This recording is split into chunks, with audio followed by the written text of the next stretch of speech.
Hey guys, I just wanted to say thank you all for the support. It means a lot.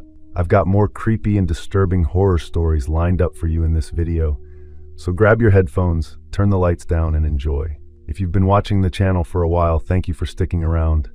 And if you're new here, welcome. I'm from Texas originally, not born there, but I lived there most of my adult life. This happened like 4 years ago. Me and my girlfriend at the time had been renting this house for way too long, so we started talking about buying land because everybody around there always says land is the only thing they aren't making more of. And in some of those smaller Texas towns, you can still find acreage pretty cheap if you don't care about being far from things. We ended up buying around 5 acres out in a wooded area 50 minutes outside the nearest decent-sized town. I'm not going to say where because I still own the property, but I haven't touched it in a long time. It was basically raw land. Thick trees, brush, uneven dirt, old stumps, all that. There wasn't even a proper road going into it. It was this rough trail that looked like somebody used it years ago with 4-wheelers. We weren't rich at all. We just saved for years and figured we could slowly fix the property ourselves. Maybe put a trailer on it first, then eventually build something small. We were excited about it. It started out as something we were proud of. We mostly just walked around the property trying to figure out where everything would go. Where the driveway should be, where the house could sit. All that stuff couples talk about when they think life's finally moving somewhere good. The property backed up against a huge stretch of woods too. Undeveloped private land that went on forever. Standing there, you couldn't hear roads. The thing that mattered most first was clearing a path wide enough to get my truck deeper into the property, because at the time I could barely squeeze it through without scraping both sides. So I spent a few weekends cutting smaller trees and dragging brush out of the way. It was exhausting. Texas heat in the summer is different when you're doing physical work outside all day. You sweat through your clothes in an hour, and your boots get full of dirt and stickers. My girlfriend came out with me sometimes, but not every time. The land, it just felt isolated. The day this happened, I was alone. She had to work a Saturday shift. I remember leaving early because Texas heat gets brutal after noon, and I wanted to get a few hours in before it got unbearable. When I got there, it was kind of cloudy that morning, which helped. I parked near the entrance area and started cutting more brush along the trail. Mostly small cedar trees and vines tangled everywhere. You'd cut one thing and another branch would snap loose somewhere else. It was slow work. I kept thinking I heard something around me and I didn't want to accidentally ignore a snake or wild hog. Around late morning, I heard this crashing sound deeper in the woods. It echoed weird through the trees, like somebody shoving through brush. I stopped the chainsaw and listened. Seconds later, I heard another noise, like something getting knocked over. I was wondering, maybe somebody else was on neighboring property because property lines out there aren't obvious unless you know exactly where they are. Curiosity gets you sometimes, especially when you're alone in the woods, already sweaty and irritated and trying to figure out your own property. I started walking toward where the sound came from. I didn't go straight in because the brush was thick. I kind of moved around through thinner areas. Woods sound different when something's wrong. You notice it after. Eventually, I came across this little clearing. It wasn't natural. It's like somebody cleared brush manually. And there was a tent there. It was one of those cheap dark green tents you'd buy at Walmart, half collapsed on one side. There was a blue tarp tied between 2 trees above it like someone was trying to keep rain off. Trash everywhere around it. Plastic bags, food wrappers. Maybe homeless people had been using the land. Which isn't uncommon. I got annoyed because now I'm thinking, great, now I got to deal with somebody living on the land too. I yelled again, asking if somebody was there. Nothing answered. The tent flap was partly open already, so I looked inside. That's where things started feeling wrong. There were clothes in there, mostly women's. There was also this strong smell inside the tent. I figured somebody dumped trash there years ago, and whoever stayed there collected random junk. There was a case of bottled water near the entrance, and one bottle sitting upright beside the sleeping bag. Condensation was still on it. it immediately changed how I felt. Because suddenly, this wasn't abandoned. There was also a lighter sitting on this upside-down bucket beside the tent entrance, and it looked recently used. One of those cheap, clear lighters with soot blackening the top. I noticed there was barely any dust inside the tent. Stuff looked disturbed recently, like somebody had just stepped away. I backed out quick. I felt like I shouldn't be standing there. I told myself I'd come back later, maybe with another person, and clean it out properly. But walking back toward my truck, I started getting that feeling somebody was watching me. It's hard to explain. I just kept catching movement in the corner of my eye between trees. Little branch movements. And every time I'd stop walking, it would stop too. I tried acting normal about it because I didn't want to freak myself out. I went back to clearing brush and started the chainsaw again. But after 10 minutes, I heard movement again behind me. I shut the saw off real fast and turned around, but didn't see anyone. Heard another step somewhere off to my right. I remember getting angry, started thinking some guy was screwing with me on purpose. So instead of going back to work, I started walking toward where I heard it. I moved slower this time, trying not to make noise myself. The woods there had these low hanging branches everywhere and dead leaves all over the ground, so it wasn't easy. I kept stopping and listening.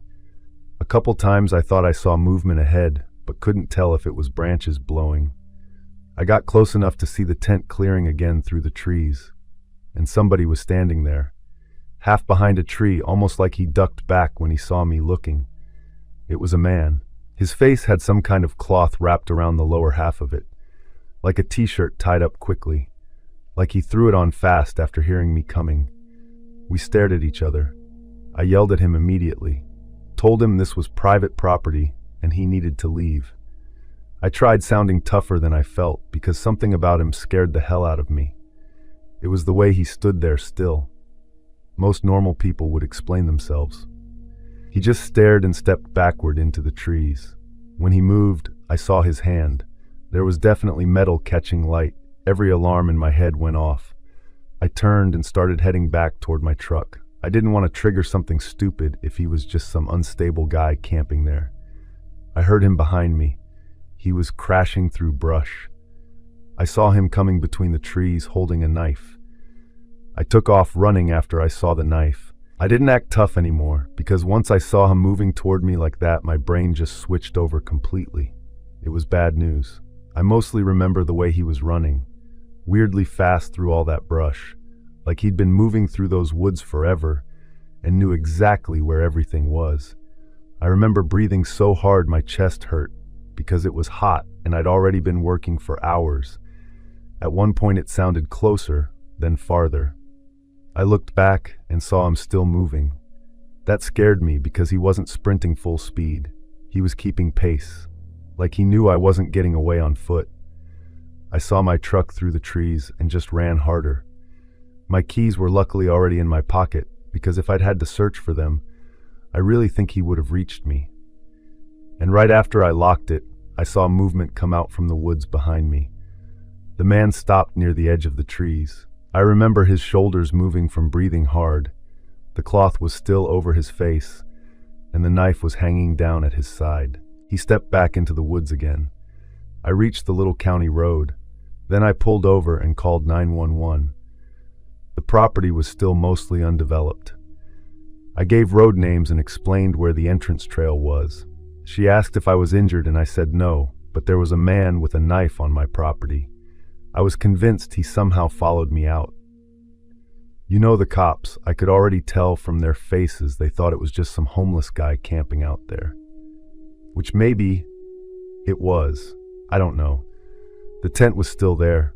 They found footprints everywhere, but that didn't mean much because obviously I'd been walking around too. The deputy asked if I touched anything inside and I said barely. Just looked. He went through the tent with gloves on and started pulling things out. More clothes than I originally noticed. Women's. There were purses, empty wallets, makeup bags, random stuff. They searched the area a while longer, but never found the guy.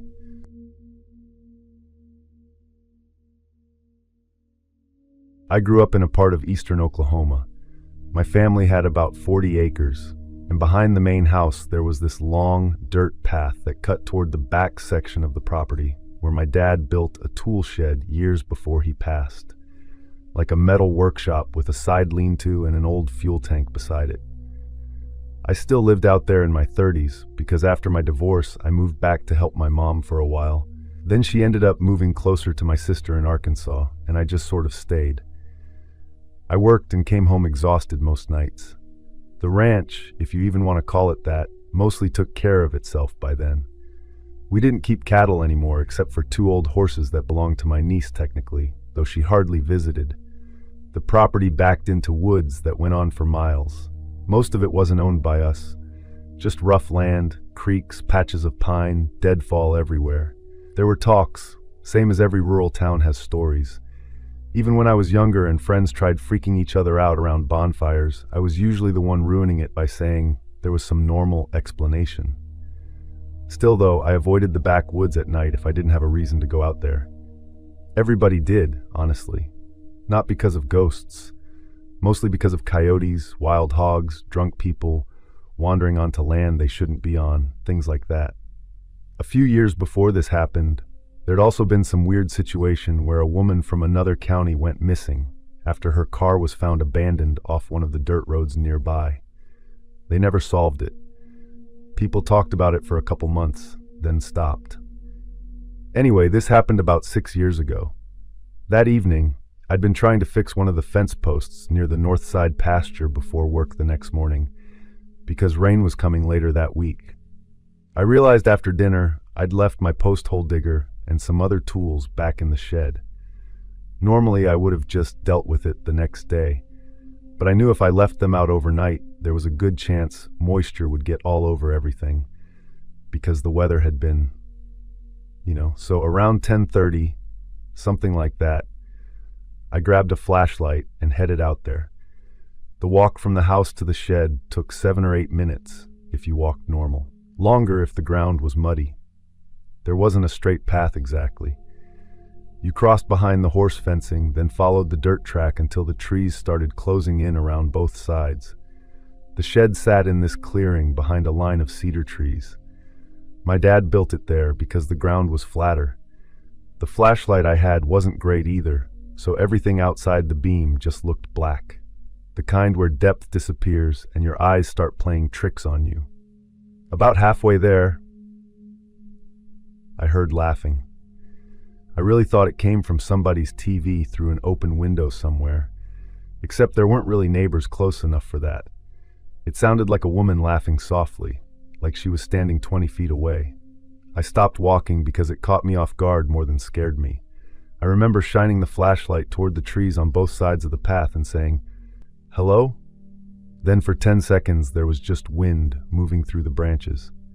I kept walking because my brain tried explaining it away. The closer I got to the shed, the quieter everything became. It got strangely still. I don't know exactly when I noticed it. Suddenly realized there was almost nothing, and same time I heard footsteps from behind. Very clear footsteps matching mine a second after I stepped. If it was a person, they couldn't have been more than 6 feet back. I spun around. Nothing there. The beam moved across trees, fence posts farther back, patches of weeds. I thought somebody from town was screwing with me. I heard another step behind me. I swear to God it sounded right behind my shoulder. I turned instantly that time too, nearly losing my balance, and again there was nobody. But this time I felt actual fear hit me. Not because I thought something supernatural was happening.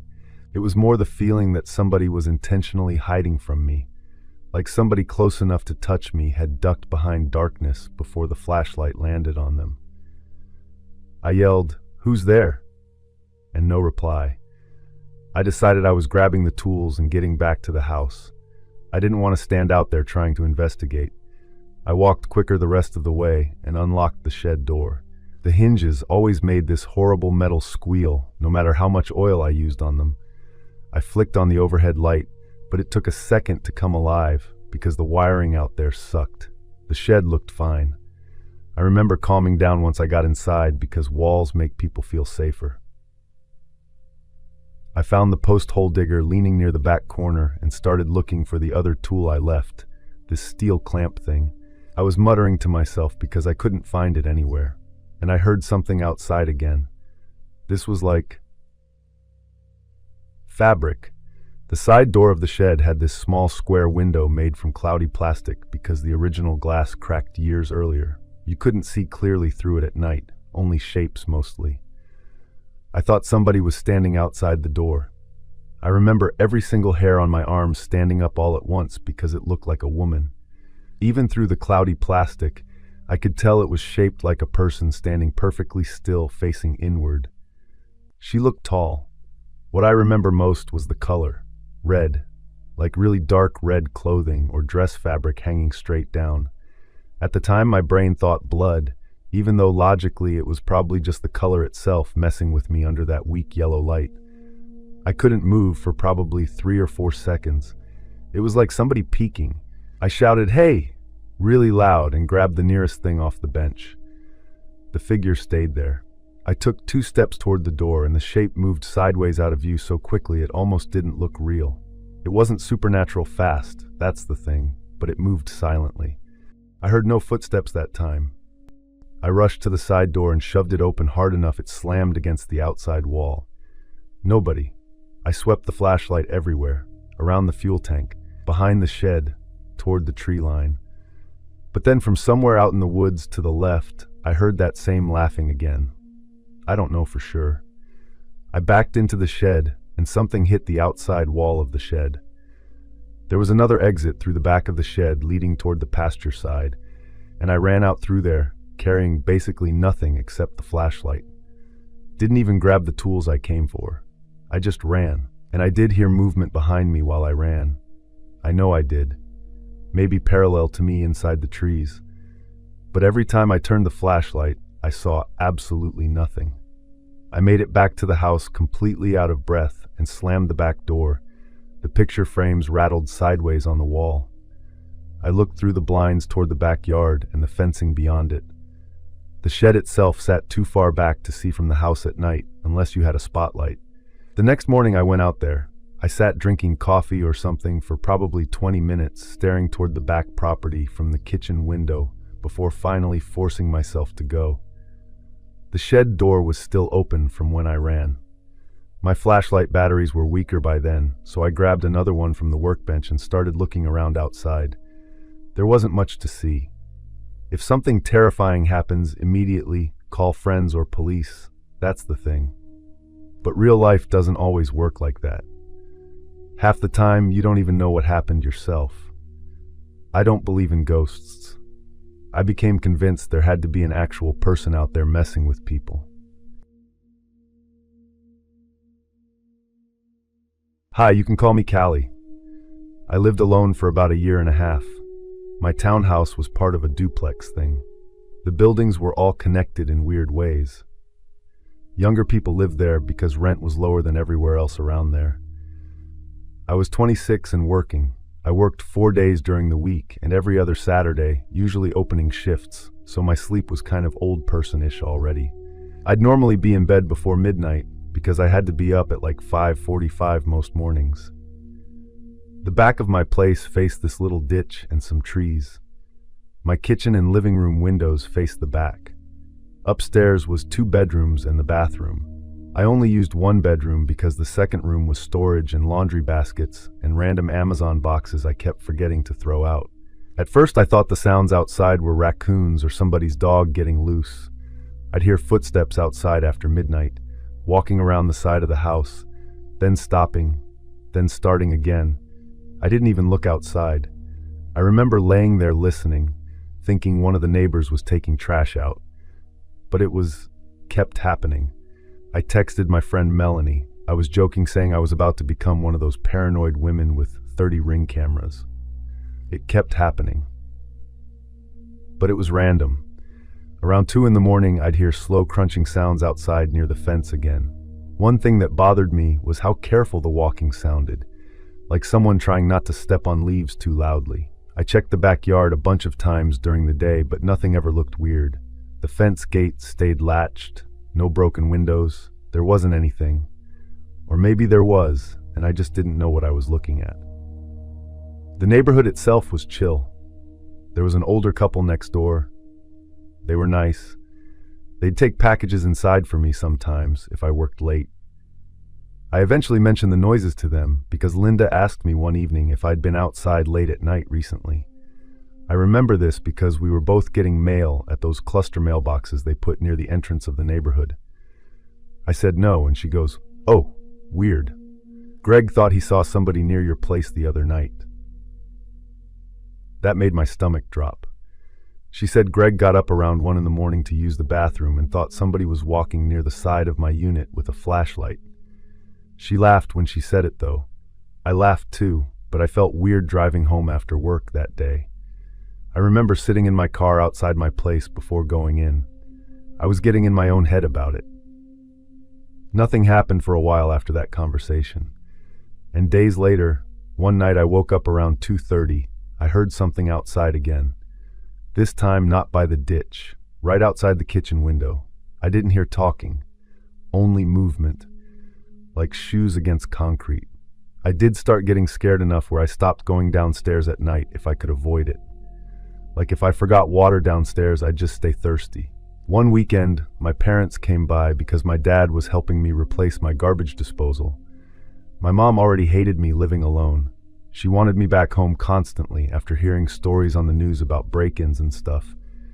I knew if I mentioned it, she'd never let it go. I was stressed at work around then. We had somebody quit suddenly at the office, so I was covering extra shifts and getting home tired. There were days I genuinely couldn't remember if I had done something 5 hours earlier. Around November, Greg came over one afternoon while I was bringing groceries inside. He asked if I'd ever thought about putting cameras up because there had been car break-ins nearby. I immediately knew Linda had told him what I said about hearing noises. I said I probably should, but cameras were expensive. Then he told me they actually already had cameras around their place because someone stole packages off their porch before. He said one camera covered part of the back area near my unit anyway. I remember feeling relief hearing that. Like finally, maybe I could stop feeling crazy. Greg said he'd point one of the cameras more toward the side yard behind my place for a while, just in case. He was really cool about it, like not trying to scare me. I think he mostly thought it was teenagers wandering. For 4 nights, nothing happened. Every evening after work, I'd look toward their backyard camera from my kitchen window, like somehow it made me safer. I slept better too during those few nights. Maybe whoever it was realized somebody noticed them. Then, the 5th day happened. Around 8:30 that night, Linda texted me asking if I was home. I said yeah. She asked if I could come next door for a second because Greg wanted to show me something from the cameras. Even before walking over there, I felt sick, like I already knew. Neither of them were acting normal. That's what scared me first. Greg looked pale. He asked me to sit down, and then he replayed this clip from around 1 a.m. the night before. I saw somebody walking slowly along the side of my place. He wore dark clothes and some kind of hat or hood. Trees blocked some of the view, but you could see him stop near my back patio door. Then Greg paused the video and zoomed in. The man reached into his pocket and unlocked my back door. I swear I stopped breathing watching that. He unlocked it like he had a key. The guy looked around once before going inside. Then nothing happened for almost 2 hours. The footage just showed my dark backyard and the closed door. At 3:11 a.m., the man finally came back out. He shut the door behind him and walked away toward the ditch. I remember realizing something in that moment that made me feel physically cold all over. I had been home that night. As soon as that hit me, I asked Greg to replay the timestamp again because I thought the date was wrong. But it wasn't. I was upstairs asleep while some stranger was inside my house for almost 2 hours. I couldn't even really think straight after that. I just kept asking if they could tell who it was, and Greg said no, because the angle never showed the guy's face clearly enough. I started checking everything downstairs. Cabinets, windows, then upstairs. When I walked into my bedroom, the blankets, there were these dirt smudges near the bottom corner, like dusty streaks from shoes. The bathroom door was wide open, wider than I ever leave it, and there were clothes on the floor that I knew had been inside my laundry basket earlier because I remembered dumping work scrubs into it before bed. A couple things missing. Not expensive stuff, which made it creepier. Let's say, some clothes. I called 911. Nothing was there. They searched the whole house. No signs somebody was still inside. No forced entry, which became the biggest issue immediately. They kept asking who else had keys. I gave them every name I could think of. My parents had one emergency key, but they lived over an hour away. Maintenance supposedly kept copies too, but management claimed all keys were secured and tracked or whatever. I started thinking about every stupid little thing from the previous year. Every time I left keys at a gym counter or handed them to a mechanic or dropped my purse somewhere at work for a minute, you start replaying your whole life trying to figure out when somebody could have copied a key. Once they watched the guy unlock the door and go inside for 2 hours, everybody got serious. They asked if I was positive I was home that night, and I almost snapped at him. Because yeah, obviously I was home. I had work the next morning. I remember exactly what I did that night too, which means at some point while I was asleep upstairs, there was a stranger walking around downstairs. Or upstairs too. I don't know. No one knows who he was.